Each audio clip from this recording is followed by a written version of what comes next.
जगन्नाथ सांग मैंने आपण मैंने केमिति अच्छे आशा करुँचे आपण मैंने भल थे मु भी बहुत भल अच्छी। आस आम आज जाना कोबी चिल्ली रेसिपी। किसी कोबी को काटिकी रखी भल भाव में धोईकी गोटे पात्र आनी कॉर्नफ्लावर हलदी स्वाद अनुसार लुण पकाए ताको भल भाव गोलैदेली।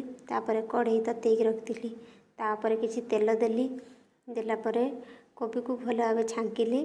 छांकी सारा गोटे पात्र को काढ़ी पात्र को काढ़ी सारा पुणी से कढ़ई रे हल्का किसी तेल देली। तेल देलापर आम कटा होता पियाज को पकईली हल्का भाजीदेली भाजीदेला कैप्सिकम पकई ताको भी टी भल भाव भाजीदेली।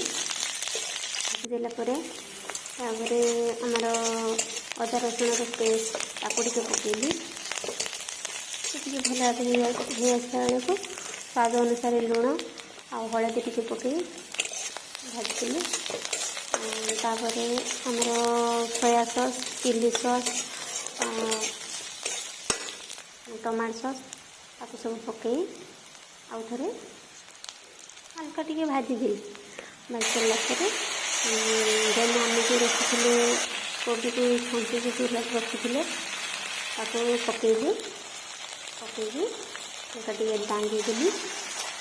आमर कोबी चिल्ली रेडी होगला। बहुत सुंदर भी टेस्ट था। जेहतु करी जहाँ भी हो भल होता किसी भी खराब नुह मस्त होता। थैंक यू धन्यवाद। जय जगन्नाथ।